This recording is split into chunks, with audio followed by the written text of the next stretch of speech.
Whenever you're ready. Good evening, my name is Matther R. Immigration reform has been one of the most controversial subjects in America. Specifically, there has been much debate about immigration in Arizona because the Mexican and Arizona border has become the main passage point for undocumented immigrants to come into the United States. Consequently, on April 23, 2010, Arizona Governor Jan Brewer signed the Support Our Law Enforcement and Safe Neighborhoods Act, also known as SB 1070. So this act requires state and local officials to ask for immigration documents from anyone whom they have a reasonable suspicion might be an undocumented immigrant. This was intended to reduce the number of unauthorized foreigners inside Arizona due to the economic and social threats they pose towards their citizens. People who are for SB 1070, such as Jan Brewer and the majority of Arizona citizens who voted for the act to pass, argue that the enactment of it is essential because the federal government failed to fix those social problems that Mexican drug cartels pose towards the citizens of Arizona. So although with good intentions, my proposition is that Arizona's SB 1070 substantially harms undocumented immigrants. So the three main points that I will be discussing are as follows. First, Arizona's SB 1070 causes Arizona's citizens to fear immigrants. Second, SB 1070 leads to racial profiling of the Latino community.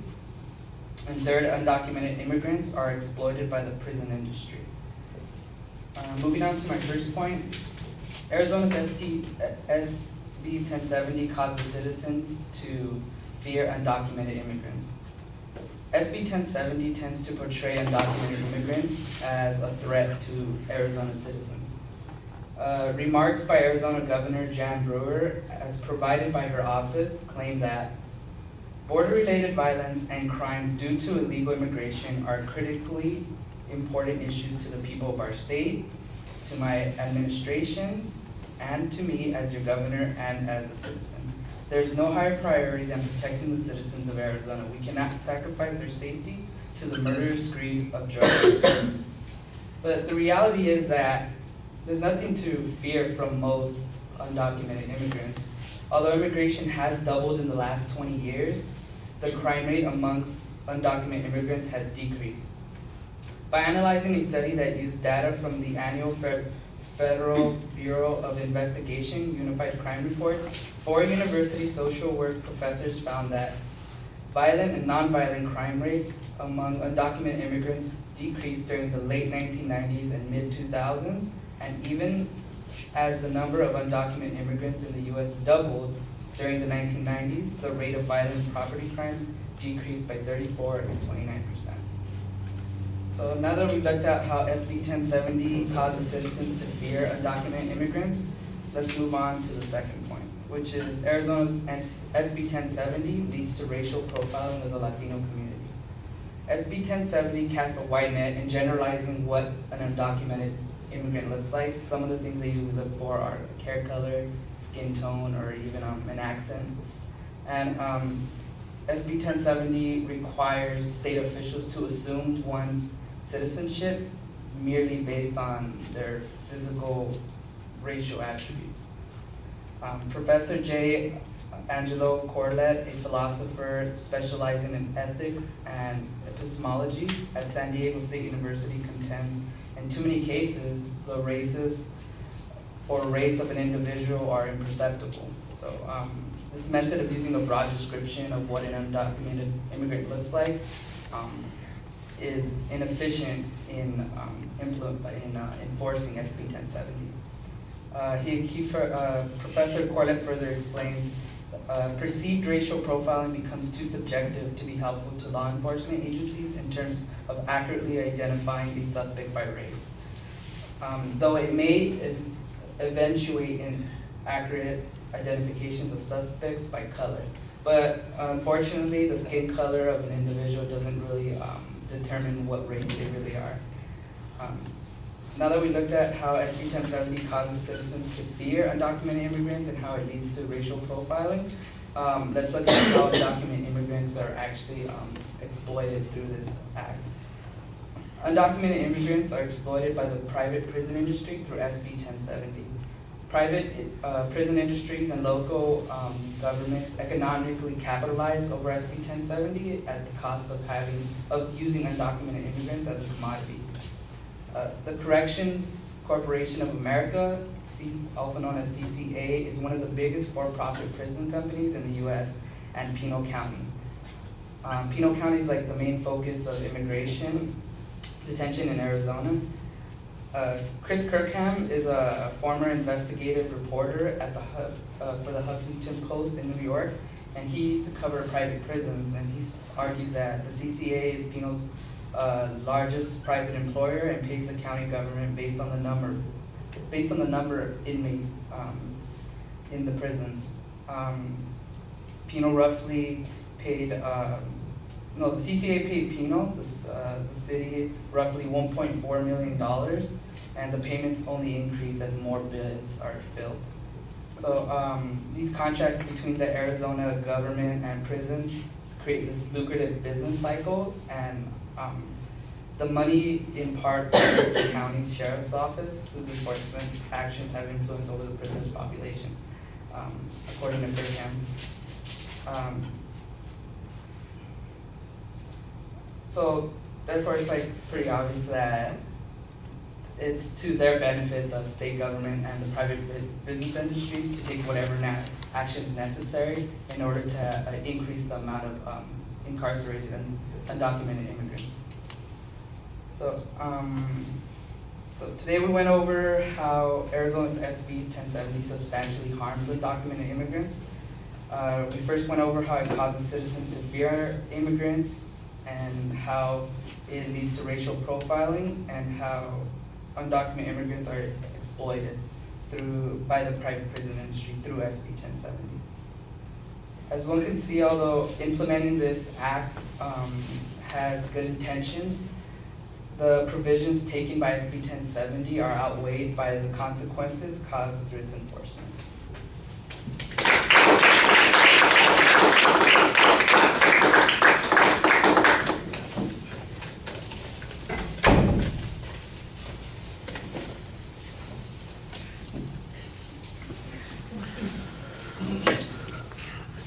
All right, Matthew.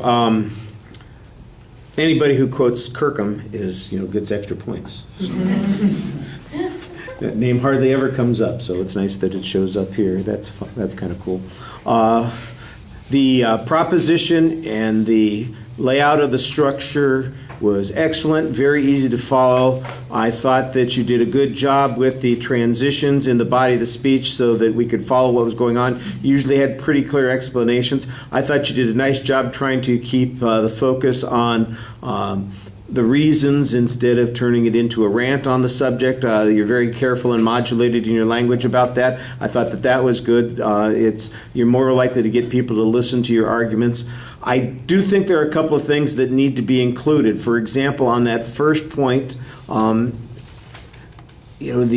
fear issue, it's not quite clear to me if the bill 1070 is creating the fear, or if people are using the fear to support the bill. In other words, that's why it happened in the first place. And I'm not exactly sure that you've got the causation in the direction that is correct. It's a little bit, I think you need to show how the bill itself or the way it's being enforced is having an effect on the public. You kind of go the other direction. It seems like because people are afraid of the crime and all that kind of stuff, that's why they supported the bill. And that seems like the inverse relationship of what you're arguing. You make an argument about racial profiling that talks about racial and physical characteristics. I think you need to cite the part of the bill that requires those kinds of techniques. That sounds to me like it would be something that would have been suspect and courts would have been all over, so I'm not exactly sure where it is in the bill that requires that. Your evidence that suggests that trying to classify people ethnically, by characteristics is problematic, I thought that was pretty good, but my question is, does the bill require that people do that? my memory, because this was a big stink 6 years ago when it all passed, and I remember hearing about all that kind of stuff. My understanding was that it was, when police officers have contact with people, it's not like they walk down the street. It's like when they have contact with people, they're being arrested, they're being given a ticket or whatever it happens to be, and then they have to have some suspicion. But what constitutes the reasonable suspicion, that's what was confusing. And I don't know if it's spelled out in the law or if there's some other criteria that the police were using that is reasonable, acceptable. And that's where I think you need to develop your argument a lot more. Because to me, that's the thing that's the clearest argument that talks about problems with 1070. So I think you could develop that a little bit more. And on the third point, even though this is where the Kirkham evidence is, I'm still trying to figure out, well, how is that related to 1070? It sounds to me like the prison group that you're talking about, which, by the way, I think I'm going to be hearing about 3 or 4 more times. I'm not sure in this class, but I've seen 4 outlines that deal with this issue about how we're turning prisons into commodity, all that kind of stuff, the economic thing that's going on there. How that's related to 1070. I mean, undocumented immigrants who have committed a crime would be subject to these kinds of things, but it's not like they put people in prison who are undocumented immigrants. That's not the way it works, and I think you're making a big inference here that I'm not sure is supported. So I think that whole argument probably should be left out of the argument. And in fact, I think the main proposition should be that 1070 results in racial profiling, and then you need to talk about that. I think that would have been the clearer argument. All right, you do a very nice job presenting it also, but it is a little overtime. 7:28, and that's not the time. That's how long you went. It's only 6:28 right now. Emily.